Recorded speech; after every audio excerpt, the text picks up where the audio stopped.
नमस्कार, मी दिलीप स्वामी, जिल्हाधिकारी छत्रपती संभाजीनगर बोलतोय।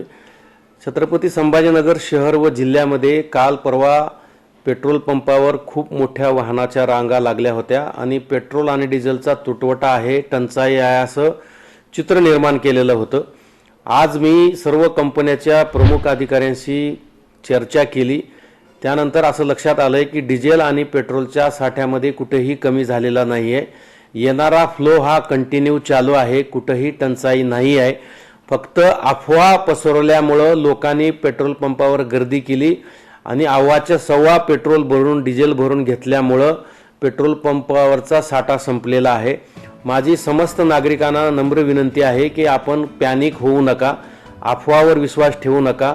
डिझेल आणि पेट्रोलचा साठा मुबलक आहे, सातत्याने तो येतो आहे। येणाऱ्या गाड्या या नियमितप्रमाणे येत आहेत। जसं जसं नेहमीप्रमाणे गाड्याची आवक होती त्याचप्रमाणे गाड्याची आवक चालू आहे। परंतु मोठ्या प्रमाणामध्ये लोकांनी गर्दी करून जास्तीचं पेट्रोल आणि डिझेल घेतल्यामुळे टंचाई सदृश परिस्थिती निर्माण होती आहे। तरी माझी नागरिकांना विनंती आहे, अफवावर विश्वास ठेवू नका। डिझेल आणि पेट्रोलची कुठलीही टंचाई नाही आहे, टंचाई होणार सुद्धा नाही आहे। कुठलेही भाव वाढण्याचे चिन्ह नाही आहेत, लक्षणं नाही आहेत। परंतु काही लोकांनी जाणीवपूर्वक अफवा पसरवून लोकांना पॅनिक केलेला आहे।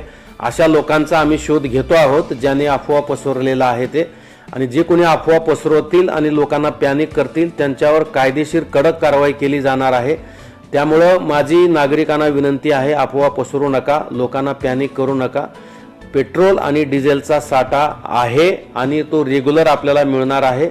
जसं आपण पूर्वी खरेदी करत होतात नियमितपणे आवश्यकतेप्रमाणे, त्याचप्रमाणे खरेदी करा। जास्तीचा साठा करून ठेवू नका।